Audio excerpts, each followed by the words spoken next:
पिता और पुत्र और पवित्र आत्मा के नाम पर आमीन। मेरे प्यारे भाइयों और बहनों, आप सभी को जी यीशु। आज हम प्रेरित चरित्र अध्याय 22 से लेकर अध्याय 28 तक पढ़ेंगे। आइए हम प्रार्थना करें। प्रभु यीशु, हमें वचन को पढ़ने के लिए पवित्र आत्मा प्रदान करें, हमें शक्ति दे, विवेक दे, जिससे हम प्रभु के वचन को गहराई से समझ सके और किसी प्रकार से हमारा मन, हमारा ध्यान इधर उधर ना भटके। प्रभु, आप हमें अपने वचन को सिखाइए, समझाइए। हम आज से पहले वचन को हम पढ़ते थे लेकिन हमें समझ में नहीं आता था, लेकिन आज इस वक्त हम आपको अपने आप को सौंपते हैं। आपसे प्रार्थना करते हैं कि आप हमें अपने वचन का अर्थ समझाइए, इसमें हमारी सहायता प्रदान कीजिए और पवित्र आत्मा से हमें भरिए, जिससे हम एक पवित्र जीवन जी सकें। इसके लिए हम प्रार्थना करते हैं। हे पिता, हमारी प्रार्थना सुन। हे पिता, हमारी प्रार्थना सुन। अध्याय 22। भाइयों और गुरुजनों, अब सुनिए कि अपनी सफाई में मुझे क्या करना है। जब लोगों ने सुना कि वह उन्हें इब्रानी भाषा में संबोधित कर रहा है तो वे और भी शांत हो गए। पौलुस ने ये कहा, मैं यहूदी हूँ, मेरा जन्म तो किलिकिया के तरसुस नगर में हुआ था, किंतु मेरा पालन पोषण यहाँ इस शहर में हुआ। गमालियल के चरणों में बैठकर मुझे पूर्वजों की संहिता की कट्टर व्याख्या के अनुसार शिक्षा दीक्षा मिली। मैं ईश्वर का वैसा ही उत्साही उपासक था जैसे आज आप सब हैं। मैंने इस पंथ को समाप्त करने के लिए इस पर घोर अत्याचार किया और इसके स्त्री और पुरुषों को बांध बांध कर बंदीगृह में डाल दिया। प्रधान याजक तथा समस्त महासभा मेरी इस बात के साक्षी है। उन्हीं से पत्र लेकर मैं दमिश्क के भाइयों के पास जा रहा था, जिससे वहाँ के लोगों को भी बांधकर यरूशलेम ले आऊँ और दंड दिलाऊँ। जब मैं यात्रा करते करते दमिश्क के पास पहुँचा तो दोपहर के लगभग एकाएक आकाश से एक प्रचंड ज्योति मेरे चारों ओर चमक उठी। मैं भूमि पर गिर पड़ा और मुझे एक वाणी ये कहते हुए सुनाई दी, साउल साउल, तुम मुझ पर क्यों अत्याचार करते हो? मैंने उत्तर दिया, प्रभु आप कौन हैं? उन्होंने मुझसे कहा, मैं ईसा नाजरी हूँ, जिस पर तुम अत्याचार करते हो। मेरे साथियों ने ज्योति तो देखी, किंतु मुझसे बात करने वाले की आवाज़ नहीं सुनी। मैंने कहा, प्रभु मुझे क्या करना चाहिए? प्रभु ने उत्तर दिया, उठो और दमिश्क जाओ, तुम्हें जो कुछ करना है वह सब तुम्हें वहाँ बताया जाएगा। उस ज्योति के तेज के कारण मैं देखने में असमर्थ हो गया था, इसलिए मेरे साथी मुझे हाथ पकड़कर ले चले और इस प्रकार मैं दमिश्क पहुँचा। वह अनानियास नामक सज्जन मुझसे मिलने आए। वे संहिता पर चलने वाले भक्त और वहाँ रहने वाले यहूदियों में प्रतिष्ठित थे। उन्होंने मेरे पास खड़ा होकर कहा, भाई साउल, दृष्टि प्राप्त कीजिए। उसी क्षण मेरी आंखों की ज्योति लौट आई और मैंने उन्हें देखा। तब उन्होंने कहा, हमारे पूर्वजों के ईश्वर ने आपको इसलिए चुना कि आप उसकी इच्छा जान लें, धर्मात्मा के दर्शन करें और उनके मुख की वाणी सुने, क्योंकि आपको ईश्वर की ओर से सब मनुष्यों के सामने उन सब बातों का साक्ष्य देना है जिन्हें आपने देखा और सुना है। अब आप देर क्यों करें? उठकर बपतिस्मा ग्रहण करें और उनके नाम की दुहाई देकर अपने पापों से मुक्त हो जाएं। यरूशलेम लौटने के बाद मैं किसी दिन मंदिर में प्रार्थना कर रहा था कि आत्मा से आविष्ट हो गया। मैंने प्रभु को देखा और वह मुझसे ये कह रहे थे, जल्दी करो, तुम यरूशलेम से शीघ्र ही चले जाओ, क्योंकि वे मेरे विषय में तुम्हारा साक्ष्य स्वीकार नहीं करेंगे। मैंने कहा, प्रभु, वे जानते हैं कि मैं आप में विश्वास करने वालों को गिरफ्तार करता था, हर सभागृह में उन्हें कोड़े लगवाता था, और जब आपके शहीद स्तेफनुस का रक्त बहाया जा रहा था तो मैं उसका समर्थन करता हुआ वहाँ खड़ा था। जो लोग उनका वध कर रहे थे, मैं उनके वस्त्रों की रखवाली कर रहा था। इस पर प्रभु ने मुझसे कहा, जाओ, मैं तुम्हें गैर यहूदियों के पास दूर दूर भेजूँगा। लोग पौलुस के इस कथन तक सुनते रहे, किंतु अब वे चिल्ला उठे, पृथ्वी पर से इसे मिटा दो, यह जीवित रहने योग्य नहीं। जब वे चिल्लाते, अपने कपड़े उछालते और हवा में धूल उड़ाते रहे, तो कप्तान ने उसे छावनी ले आने और कोड़े लगाकर उसकी जांच करने का आदेश दिया, जिससे ये पता चले कि लोग पौलुस के विरुद्ध इस प्रकार क्यों चिल्ला रहे हैं। जब वे कोड़े लगाने के लिए उसे बांध रहे थे, तो पौलुस ने पास खड़े शतपति से कहा, क्या आप कानून के अनुसार ऐसे व्यक्ति को कोड़े लगा सकते हैं जो रोमन नागरिक है और दोषी भी प्रमाणित नहीं हुआ है? यह सुनकर शतपति कप्तान को इसकी सूचना देने गया और बोला, आप ये क्या करना चाहते हैं? ये व्यक्ति रोमन नागरिक है। कप्तान ने पौलुस के पास आकर पूछा, मुझे ये बता दो, क्या तुम रोमन नागरिक हो? उसने कहा, जी हाँ। इस प्रकार कप्तान ने कहा, तुमको ये नागरिकता मोटी रकम देने पर प्राप्त हुई। पौलुस ने उत्तर दिया, मैं तो जन्म से ही रोमन नागरिक हूँ। इसलिए जो लोग पौलुस की जांच करने वाले थे, वे तुरंत हट गए, और कप्तान भी ये जानकर डर गया कि मैंने एक रोमन नागरिक को बेड़ियों से बंधवाया है। दूसरे दिन कप्तान ने पौलुस के बंधन खोल दिए और महायाजकों तथा समस्त महासभा को एकत्र हो जाने का आदेश दिया, क्योंकि वह ये निश्चित रूप से जानना चाहता था कि यहूदी पौलुस पर कौन सा अभियोग लगाते हैं। तब उसने पौलुस को ले जाकर महासभा के सामने खड़ा कर दिया। अध्याय 23। पौलुस महासभा पर दृष्टि दौड़ाकर बोला, भाइयों, मैं इस दिन तक ईश्वर की दृष्टि में शुद्ध अंतःकरण से जीवन व्यतीत करता रहा, किंतु प्रधान याजक अनानियास ने पास खड़े लोगों को आदेश दिया कि वे पौलुस को थप्पड़ मारे। पौलुस ने उससे कहा, ईश्वर तुमको मारेगा, तुम पुती हुई दीवार हो, तुम संहिता के अनुसार मेरा न्याय करने बैठे हो, और तुम संहिता का उल्लंघन कर मुझे मारने का आदेश देते हो। पास खड़े लोग पौलुस से बोले, तुम ईश्वर के प्रधान याजक के अपमान का साहस करते हो।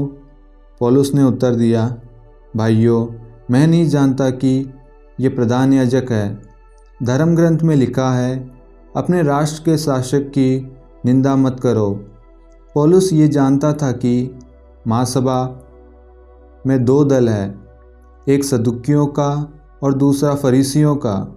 इसलिए उसने पुकार कर कहा, भाइयों, मैं हूँ फरीसी और फरीसियों की संतान। मृतकों के पुनरुत्थान की आशा के कारण मुझ पर मुकदमा चल रहा है।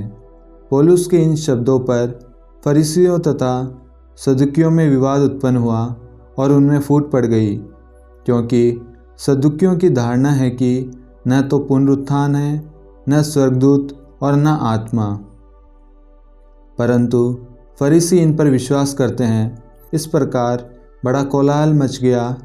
फरीसी दल के कुछ शास्त्री खड़े हो गए और पुकार कर कहते रहे, हम इस मनुष्य में कोई दोष नहीं पाते। यदि कोई आत्मा अथवा स्वर्गदूत उससे कुछ बोला हो तो विवाद बढ़ता जा रहा था, और कप्तान डर रहा था कि कहीं वे पौलुस के टुकड़े टुकड़े न कर दे। इसलिए उसने सैनिकों को आदेश दिया कि वे सभा में जाकर पौलुस को उनके बीच से निकाल ले और छावनी ले जाएं। उसी रात प्रभु पौलुस को दिखाई दिए और बोले, धीर बने रहो। तुमने यरूशलेम में जिस तरह मेरे विषय में साक्ष्य दिया है, तुमको उसी तरह रोम में भी साक्ष्य देना है। दिन हो जाने पर कुछ यहूदी एकत्र हो गए और उन्होंने ये शपथ ली कि वे तब तक न तो खाएंगे और न पिएंगे जब तक वह पौलुस का वध न कर दे। इस षड्यंत्र में 40 से अधिक व्यक्ति सम्मिलित थे। वे महायाजकों तथा नेताओं के पास जाकर बोले, हमने शपथ ली है कि हम तब तक कुछ नहीं खाएंगे जब तक हम पौलुस का वध न कर दें। आप लोग महासभा की ये सहमति से कप्तान को सूचित करें कि वह पौलुस को इस बहाने आप लोगों के पास भेजे कि आप और अच्छी तरह उसके मामले की जांच करना चाहते हैं। उसके वहाँ पहुँचने से पहले ही हम उसे मार देने के लिए तैयार है। पौलुस के भांजे को इस षड्यंत्र का पता चला और उसने छावनी जाकर पौलुस को इसकी सूचना दी। पौलुस ने एक शतपति को बुला भेजा और उससे कहा, इस लड़के को कप्तान के पास ले जाइए, इसे उनको एक सूचना देनी है। उसने लड़के को कप्तान के पास ले जाकर कहा, बंदी पौलुस ने मुझे बुला भेजा और इस लड़के को आपके पास ले जाने का निवेदन किया। इसको आपसे कुछ कहना है।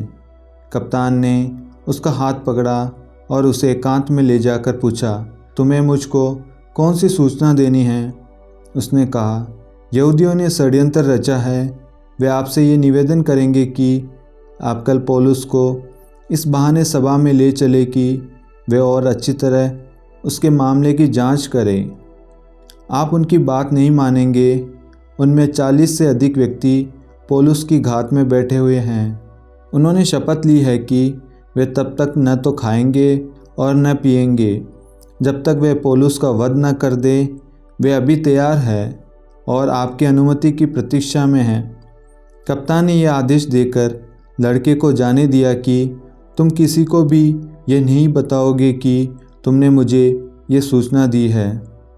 तब कप्तान ने 2 शतपतियों को बुलाया और कहा, रात के पहले पहर तक कैसरिया जाने के लिए 200 सैनिक, 70 घुड़सवार और 200 भाला बरदार तैयार रहें। पौलुस के लिए भी घोड़ों का प्रबंध करो, जिससे वह उसे सकुशल राज्यपाल फेलिक्स के पास पहुंचा सके। उसने ये पत्र भी लिख दिया, महामहिम राज्यपाल फेलिक्स को क्लौदियस लूसियस का अभिवादन।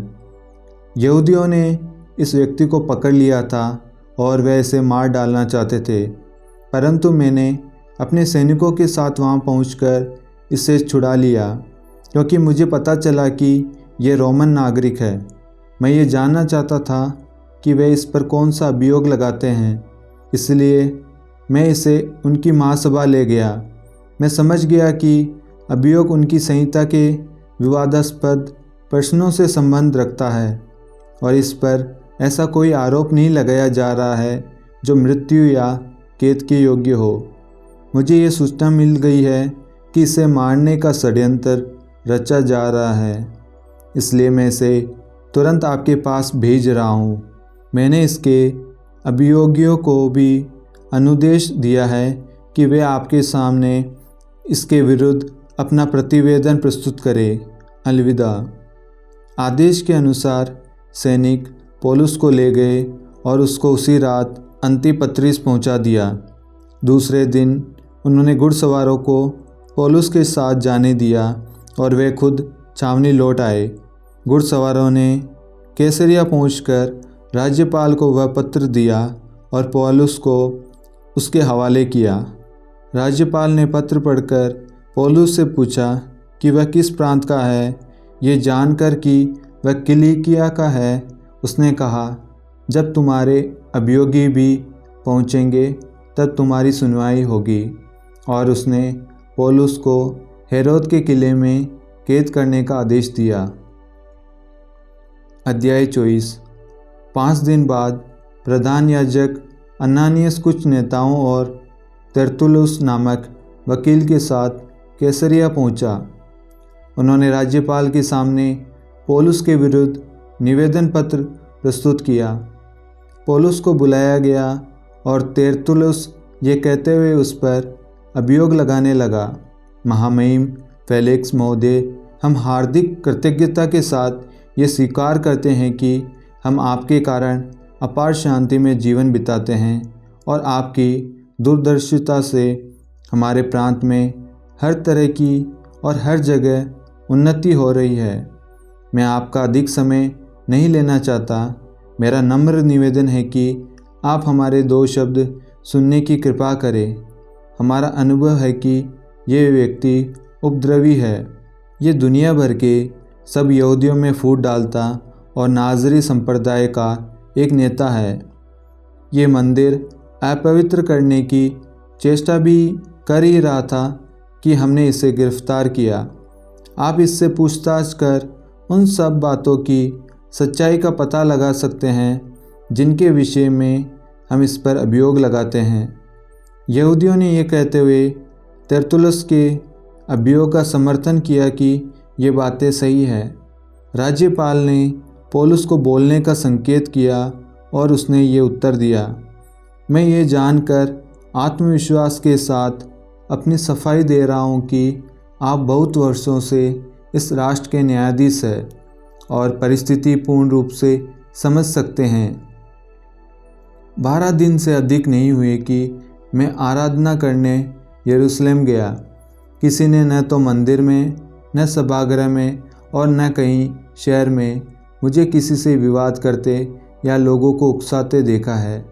जिन बातों के विषय में ये अब मुझ पर अभियोग लगाते हैं, यह आपको उनका कोई प्रमाण नहीं दे सकते। मैं आपके सामने इतना अवश्य स्वीकार करूँगा कि ये जिसे संप्रदाय कहते हैं, मैं उसी नवीन पद के अनुसार अपने पूर्वजों के ईश्वर की उपासना करता हूँ, क्योंकि जो कुछ संहिता तथा नबियों में लिखा है मैं उस पर विश्वास करता हूँ और ईश्वर पर भरोसा करता हूँ कि धर्मियों तथा अधर्मियों का पुनरुत्थान होगा। इसलिए मैं ईश्वर तथा मनुष्यों की दृष्टि में अपना अंतःकरण निर्दोष बनाए रखने का निरंतर प्रयत्न करता रहता हूँ। कई वर्षों तक विदेश में रहने के बाद मैं अपने लोगों को दान पहुँचाने और मंदिर में भेंट चढ़ाने आया। एशिया के कुछ यहूदियों ने मुझे मेरे शुद्धिकरण के बाद मंदिर में ऐसा करते पाया। मेरे साथ न तो कोई भीड़ थी और न वहाँ कोई उपद्रव ही। यदि उन्हें मेरे विरुद्ध कुछ कहना था तो उनको यहाँ उपस्थित होकर मुझ पर अभियोग लगाना चाहिए था। नहीं तो ये ही बताएं कि जब मैं महासभा के सामने खड़ा था तो इन्होंने मुझ में कौन सा दोष पाया था। हाँ, मैंने उनके बीच खड़ा होकर ऊंचे स्वर से ये कहा था, मृतकों के पुनरुत्थान के कारण आज आप लोगों के सामने मुझ पर मुकदमा चल रहा है।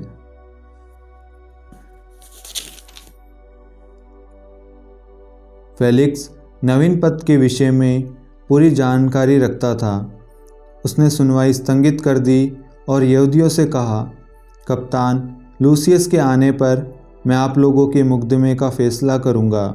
उसने सतपति को आदेश दिया कि वह पौलुस को बंदीगृह में रख ले, उसे कुछ सीमा तक स्वतंत्रता दे और उसके अपने लोगों में किसी को भी उसकी सेवा परिचर्या करने से नहीं रोके। कुछ दिनों के बाद फेलिक्स अपनी यहूदी पत्नी द्रुसिल्ला के साथ आया। उसने पौलुस को बुला भेजा और ईसा मसीह में विश्वास का विवरण सुना। जब पौलुस न्याय, आत्मसंयम तथा भावी विचार के विषय में बोलने लगा तो फेलिक्स पर भय छा गया और उसने कहा, तुम इस समय जा सकते हो, अवकाश मिलने पर मैं तुमको फिर बुलाऊंगा। उसे पौलुस की ओर से रुपया मिलने की आशा भी थी, इसलिए वह उसे बारंबार बुला भेजता और उसके साथ बातचीत करता था। 2 वर्षों के बाद पोर्शियुस फेस्तुस फेलिक्स का उत्तराधिकारी नियुक्त हुआ। फेलिक्स ने यहूदियों को प्रसन्न करने के लिए पौलुस को बंदीगृह में ही छोड़ दिया। अध्याय 25। प्रांत में पहुंचने के 3 दिन बाद फेस्तुस कैसरिया से यरूशलेम पहुंचा। महायाजक तथा यहूदी नेता पौलुस पर अभियोग लगाने उसके पास आए। उन्होंने फेस्तुस से यह अनुरोध किया कि वह पौलुस को यरूशलेम बुलाने की कृपा करे, क्योंकि वे रास्ते में पौलुस को मारने का षड्यंत्र कर रहे थे। किंतु फेस्तुस ने ये उत्तर दिया, पौलुस कैसरिया के बंदीगृह में रहेगा। मैं स्वयं शीघ्र ही यरूशलेम से चला जाना चाहता हूँ, इसलिए आप लोगों के मुख्य अधिकारी मेरे साथ चले। यदि उस व्यक्ति ने कोई अपराध किया है तो वह उस पर अभियोग लगाएं। फेस्तुस अधिक से अधिक 8-10 दिन उनके बीच रहकर कैसरिया गया और दूसरे दिन अदालत में बैठकर उसने पौलुस को बुला भेजा। जब पौलुस आया तो यरूशलेम से आए हुए यहूदी अनेक गंभीर अभियोग लगाते हुए उसके चारों ओर खड़े हो गए, किंतु उन्हें प्रमाणित करने में असमर्थ रहे। पौलुस ने उत्तर दिया, मैंने न तो यहूदियों की संहिता के विरुद्ध कोई अपराध किया है, न मंदिर और न कैसर के विरुद्ध। किंतु फेस्तुस ने यहूदियों को प्रसन्न करने के लिए पौलुस से पूछा, क्या तुम यरूशलेम जाने को तैयार हो, जिससे वहाँ मेरे सामने इन बातों के विषय में तुम्हारा न्याय किया जाए। पौलुस ने उत्तर दिया, मैं कैसर की अदालत में खड़ा हूँ, मेरा न्याय यही होना चाहिए। आप अच्छी तरह जानते हैं कि मैंने यहूदियों के विरुद्ध कोई अपराध नहीं किया है। यदि मैंने प्राणदंड के योग्य कोई अपराध किया तो मुझे मरण अस्वीकार नहीं है, किंतु यदि इनके अभियोगों में कोई सच्चाई नहीं है तो कोई मुझे इनके हवाले नहीं कर सकता। मैं कैसर से अपील कर सकता हूँ। फेस्तुस ने परिषद से परामर्श करने के बाद यह उत्तर दिया, तुमने कैसर से अपील की तो कैसर के पास जाओगे। कुछ दिनों बाद राजा अग्रिप्पा और बेरनीस कैसरिया पहुँचे और फेस्तुस का अभिवादन करने आए। वे वहाँ कई दिन रहे और इस बीच फेस्तुस ने पौलुस का मामला राजा के सामने प्रस्तुत करते हुए कहा, फेलिक्स यहाँ एक व्यक्ति को बंदीगृह में छोड़ गया है। जब मैं यरूशलेम में था तो महायाजकों तथा नेताओं ने उस पर अभियोग लगाया और अनुरोध किया कि उसे दंडाज्ञा दी जाए। मैंने उत्तर दिया, जब तक अभियुक्त को अभियोगियों के आमने सामने न खड़ा किया जाए और उसे अभियोग के विषय में सफाई देने का अवसर न मिले, तब तक किसी को प्रसन्न करने के लिए अभियुक्त को उसके हवाले करना रोमियों की प्रथा नहीं है।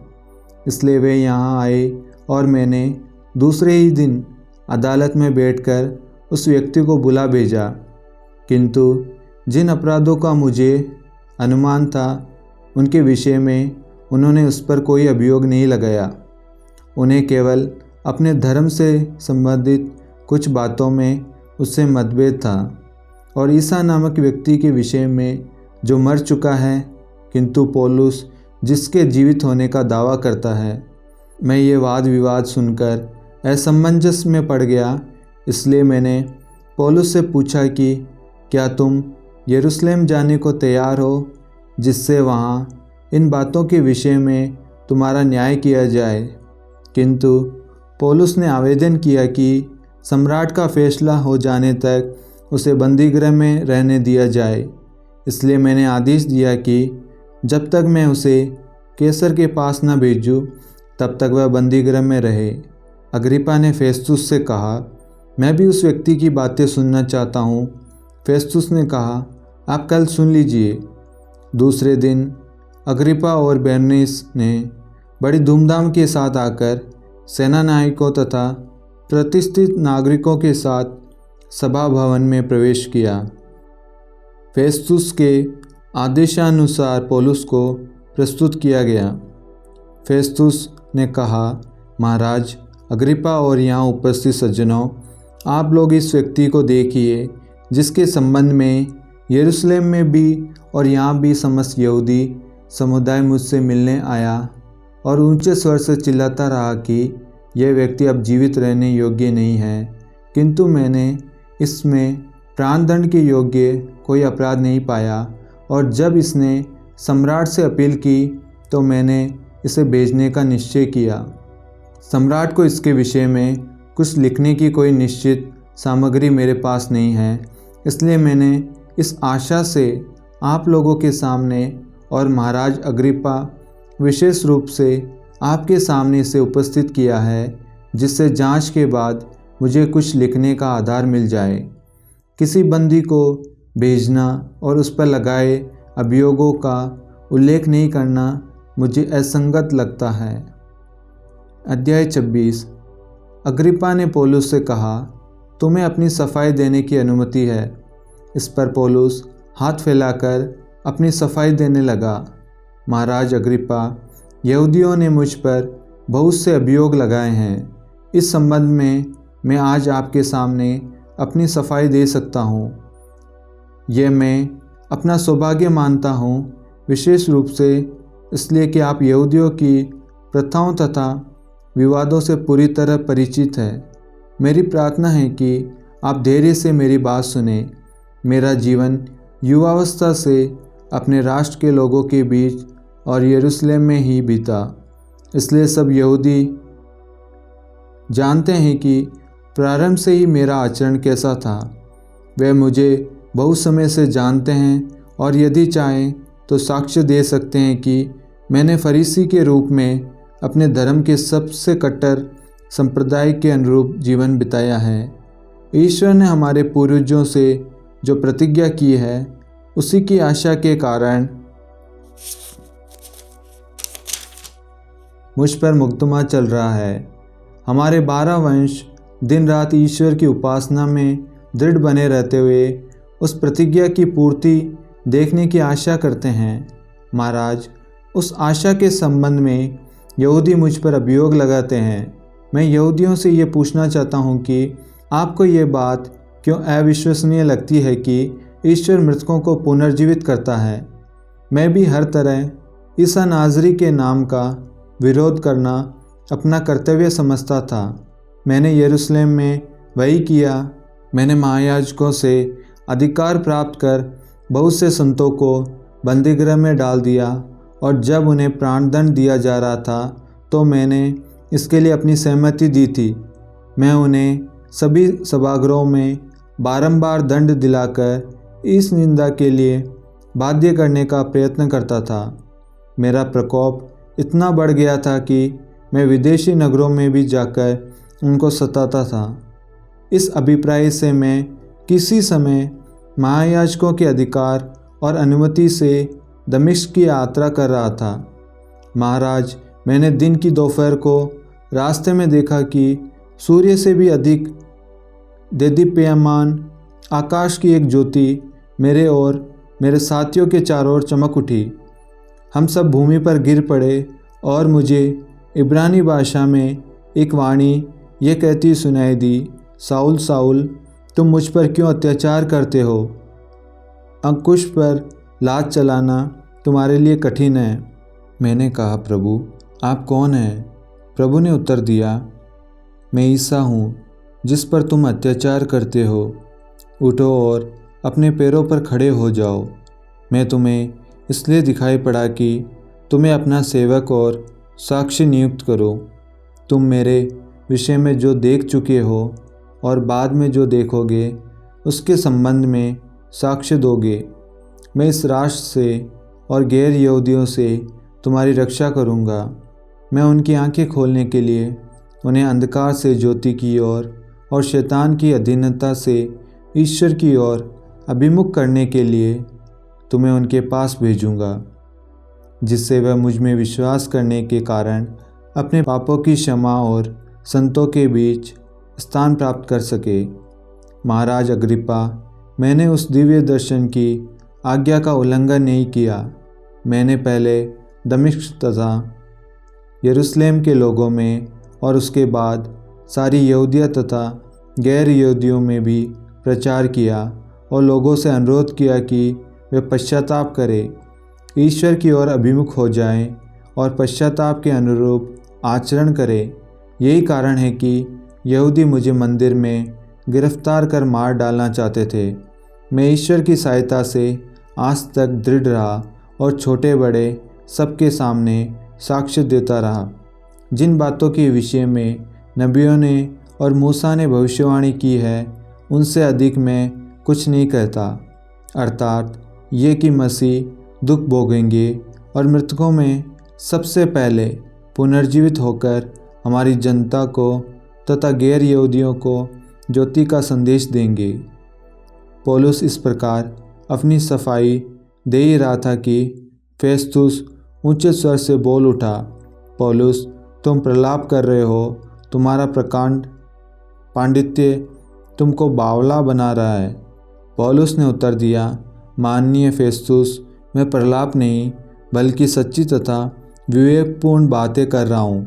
राजा को इन बातों की पूरी जानकारी है, इसलिए मैं उनके सामने निसंकोच बोल रहा हूँ। मुझे विश्वास है कि इन बातों में एक भी इनसे छिपी हुई नहीं है, क्योंकि ये सब किसी अंधेरी कोठरी में घटित नहीं हुआ है।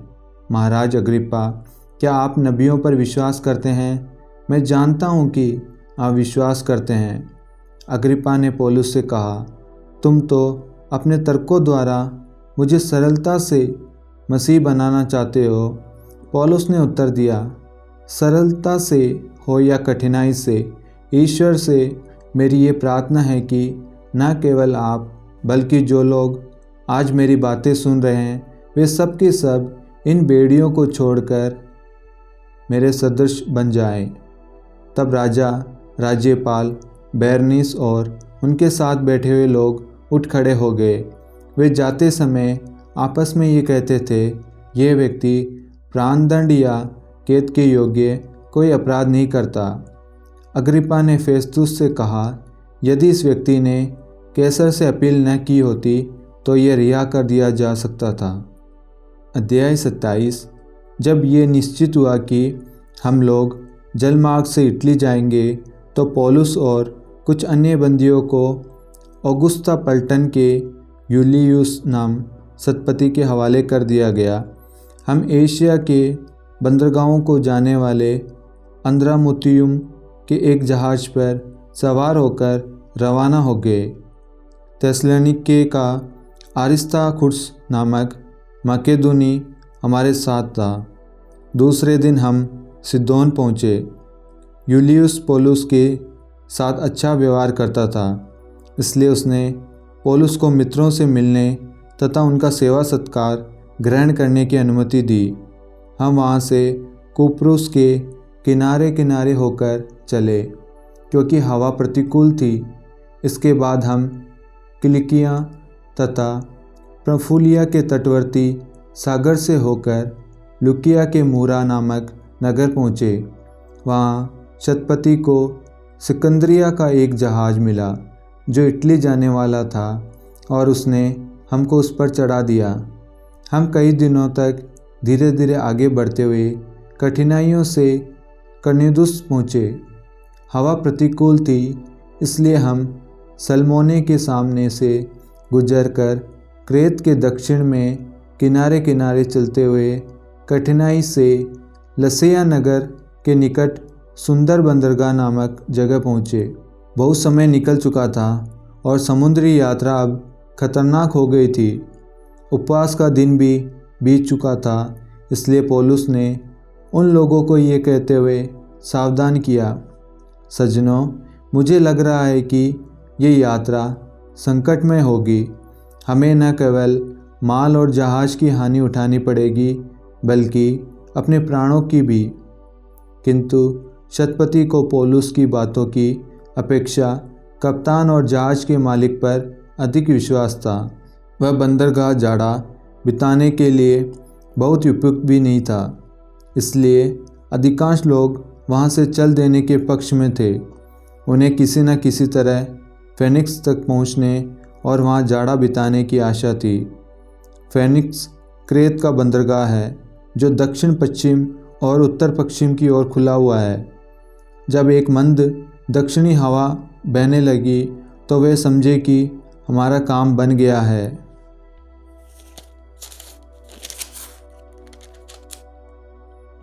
और लंगर उठाकर क्रेत के किनारे किनारे आगे बढ़े, परंतु शीघ्र ही स्थल की ओर से उत्तर पूर्वी नामक तूफ़ानी हवा बहने लगी।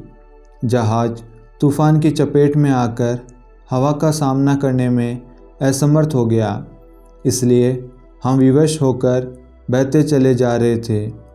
कोदा नामक छोटे टापू की आड़ में पहुंचकर हम किसी तरह जहाज की डोगी पर नियंत्रण कर पाए। उन्होंने उसे ऊपर खींचा और जहाज को नीचे से लेकर ऊपर तक रस्सों से कसकर बांध दिया। सुरतिस के उथले जल में फंस जाने के भय से उन्होंने पाल उतारकर जहाज को धारा के साथ बहने दिया। दूसरे दिन तूफान हमें जोरों से झकझोरता रहा, इसलिए वे जहाज का माल समुद्र में फेंकने लगे और तीसरे दिन उन्होंने अपने हाथों से जहाज का साज सामान भी फेंक दिया। जब कई दिन तक न तो सूरज दिखाई पड़ा और न तारे ही, और तूफ़ानी हवा बहती रही, तो हमारे बच जाने की आशा भी समाप्त हो गई। वे बहुत समय से कुछ भी नहीं खा रहे थे, इसलिए पौलुस उनके बीच खड़ा होकर कहा, सज्जनों, आप लोगों को मेरी बात मानकर क्रेस से प्रस्थान नहीं करना चाहिए था, तब आपको ये संकट और ये हानि नहीं सहनी पड़ती। अब भी मैं आप लोगों से ढाढ़स बनाए रखने का अनुरोध करता हूँ। आप में से किसी का जीवन नहीं बल्कि जहाज नष्ट होगा, क्योंकि मैं जिस ईश्वर का सेवक तथा उपासक हूँ, उसका दूत आज रात मुझे दिखाई पड़ा और उसने मुझसे कहा, पौलुस, डरिए नहीं, आपको कैसर के सामने उपस्थित होना है, इसलिए ईश्वर ने आपको ये वरदान दिया है कि आपके साथ यात्रा करने वाले सबके सब बच जाएंगे। इसलिए सज्जनों, ढाढ़स बनाए रखिए। मुझे ईश्वर पर विश्वास है कि जैसा मुझसे कहा गया है वैसा ही होगा। यद्यपि हमारा जहाज अवश्य ही किसी टापू से टकराकर टूट जाएगा। तूफ़ान की 14वीं रात आई और हम अब तक अद्रिया समुंदर पर इधर उधर बह रहे थे। लगभग आधी रात को मल्लाहों को अनुभव होने लगा कि हम स्थल के निकट पहुंच रहे हैं। उन्होंने थाह लेकर 20 पुरसा जल पाया और थोड़ा आगे बढ़ने पर फिर थाह लेकर 15 पुरसा पाया। उन्हें भय था कि कहीं हम चट्टानों से न टकरा जाएं, इसलिए वे दुम्बाल से 4 लंगर लटकाकर उत्सुकता से भोर की प्रतीक्षा करने लगे। मल्लाह जहाज़ से भागना चाह रहे थे, इसलिए उन्होंने गले से लंगर डालने के बहाने डोंगी पानी में उतार दी। इस पर पौलुस ने सतपति और सैनिकों से कहा, यदि यह जहाज पर नहीं रहेंगे तो आप लोग बच नहीं सकते। इस पर सैनिकों ने डोंगी के रस्से काटकर उसे समुद्र में छोड़ दिया। जब पौ फटने लगी तो पौलुस ने सबसे अनुरोध किया कि वे भोजन करें।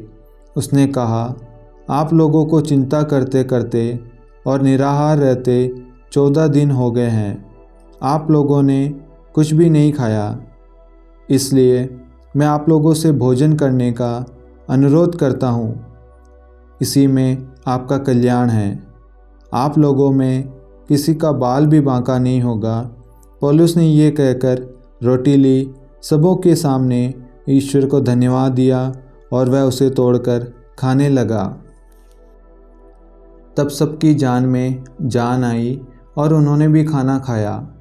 जहाज में हम कुल मिलाकर 276 प्राणी थे।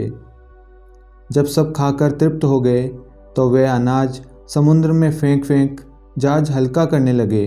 दिन निकलने पर वे उस देश को नहीं पहचान सके, किंतु एक समतल बालू तट वाली खाड़ी देखकर वे परामर्श करने लगे कि यदि हो सके तो जहाज को उसी तट पर लगा दिया जाए।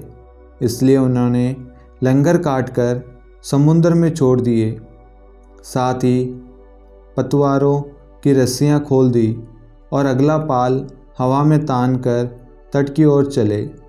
वे रेती से जा लगे और जहाज उसमें अटक गया। गलई भूमि से टकराकर उसमें गड़ गई और दुम्बाल लहरों के थपेड़ों से टूट गया।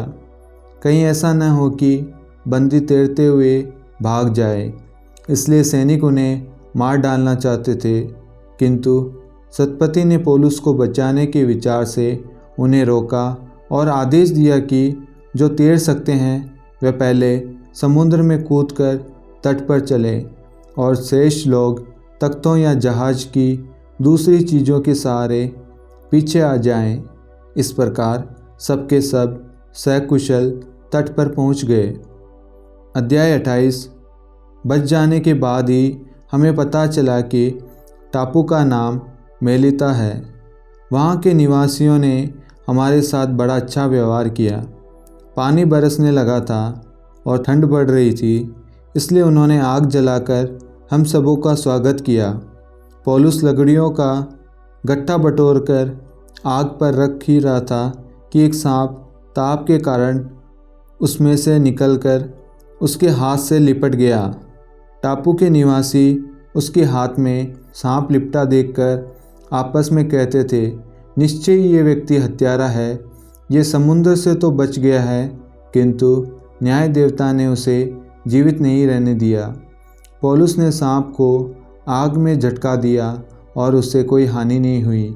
वे समझ रहे थे कि वह सूज जाएगा और अचानक ढेर हो जाएगा। जब देर तक प्रतीक्षा करने के बाद वे ये देख रहे थे कि इससे कोई हानि नहीं हो रही है, तो वे अपना मन बदलकर कहने लगे कि ये देवता है। उस स्थान के पास टापू के मुखिया पुबलियुस की भूमि थी। उसने हमारा स्वागत किया और 3 दिन तक अपने यहाँ हमारा आतिथ्य सत्कार किया। उसी समय पुबलियुस का पिता बुखार और पेचिश से पीड़ित होकर पलंग पर पड़ा हुआ था। पौलुस ने उसके पास जाकर प्रार्थना की और उस पर हाथ रखकर उसको अच्छा कर दिया। इसके बाद टापू के अन्य रोगी भी आए और अच्छे हो गए। इसलिए लोगों ने हमारा बहुत सम्मान किया और जब हम वहाँ से चलने लगे तो जो कुछ हमें ज़रूरी था उन्होंने वह सब जहाज़ पर रख दिया। हम 3 महीने बाद सिकंदरिया के मिथुन नामक जहाज़ पर सवार होकर चल पड़े। वह जहाज़ जाड़े भर टापू में रुका रहा। हम सुरकुस्सा में लंगर डालकर 3 दिन वहाँ रहे। हम वहाँ से किनारे किनारे चलकर रेजियम आए। दूसरे दिन दक्षिणी हवा चलने लगी, इसलिए हम 1 दिन बाद पुतियोली पहुँचे। वहाँ भाइयों से भेंट हुई और हम उनके अनुरोध पर 7 दिन उनके साथ रहे। इसके बाद हम रोम की ओर चल पड़े। वहाँ के भाई हमारे आगमन का समाचार सुनकर अप्पियुस के चौक और 3 सराय नामक स्थान तक हमारा स्वागत करने आए। उन्हें देखकर पौलुस ने ईश्वर को धन्यवाद दिया और उसकी हिम्मत बढ़ गई। जब हम रोम पहुँचे तो पौलुस को यह अनुमति मिली कि वह पहरा देने वाले सैनिक के साथ जहाँ चाहे रह सकता है। 3 दिन बाद पौलुस ने प्रमुख यहूदियों को अपने पास बुलाया और उनके एकत्र हो जाने पर उनसे कहा, भाइयों, मैंने न तो राष्ट्र के विरुद्ध कोई अपराध किया और न पूर्वजों की प्रथाओं के विरुद्ध, फिर भी मुझे बंदी बनाया और यरूशलेम में रोमियों के हवाले कर दिया गया है। वे सुनवाई के बाद मुझे रिहा करना चाहते थे, क्योंकि मैंने प्राणदंड के योग्य कोई अपराध नहीं किया था। किंतु जब यहूदी इसका विरोध करने लगे तो मुझे कैसर से अपील करनी पड़ी। यद्यपि मुझे अपने राष्ट्र पर कोई अभियोग नहीं लगाना था, इसलिए मैंने आप लोगों से मिलने और बातें करने का निवेदन किया, क्योंकि इज़राइल की आशा के कारण मैं जंजीर पहने हूँ। उन्होंने पौलुस से कहा, हम लोगों को यहूदियों से आपके विषय में कोई पत्र नहीं मिला और न वहाँ से आए हुए किसी भाई ने आपका कोई परिचय दिया या आपकी बुराई की, किंतु हम आपसे आपके विचार सुनना चाहते हैं, क्योंकि हमें मालूम है कि इस संप्रदाय का सर्वत्र विरोध होता है। इसलिए वे पौलुस के साथ एक दिन निश्चित कर और बड़ी संख्या में उसके यहाँ एकत्र हुए। पौलुस सुबह से शाम तक उन्हें समझाता तथा ईश्वर के राज्य के विषय में साक्ष्य देता रहा और मूसा संहिता तथा नबियों के आधार पर उनमें ईसा के प्रति विश्वास उत्पन्न करने का प्रयत्न करता रहा। उनमें कुछ पौलुस के तर्क मान गए और कुछ अविश्वासी बने रहे। जब वे आपस में सहमत नहीं हुए और विदा होने लगे तो पौलुस ने उनसे ये अंतिम बात कही, पवित्र आत्मा ने नबी ईसाइयाह के मुख से आप लोगों के पूर्वजों से ठीक ही कहा। इन लोगों के पास जाकर ये कहो, तुम सुनते रहोगे परंतु नहीं समझोगे, तुम देखते रहोगे परंतु तुम्हें नहीं दिखेगा, क्योंकि इन लोगों की बुद्धि मारी गई है। ये कानों से सुनना नहीं चाहते, इन्होंने अपनी आंखें बंद कर ली है। कहीं ऐसा न हो कि ये आँखों से देख ले, कानों से सुन ले, बुद्धि से समझ ले, मेरी ओर लौट आए और मैं इन्हें भला चंगा कर दूँ। इसलिए आप सबको मालूम हो कि ईश्वर का ये मुक्ति विधान गैर यहूदियों को सुनाया जा रहा है। वे अवश्य ध्यान से सुनेंगे। पौलुस पूरे 2 वर्षों तक अपने किराए के मकान में रहा। वह सभी मिलने वालों का स्वागत करता था और आत्मविश्वास के साथ निर्विघ्न रूप से ईश्वर के राज्य का संदेश सुनाता और प्रभु ईसा मसीह के विषय में शिक्षा देता था। ये ईश्वर की वाणी है। ईश्वर को धन्यवाद। पिता और पुत्र और पवित्र आत्मा के नाम पर आमीन। सबको जय यीशु।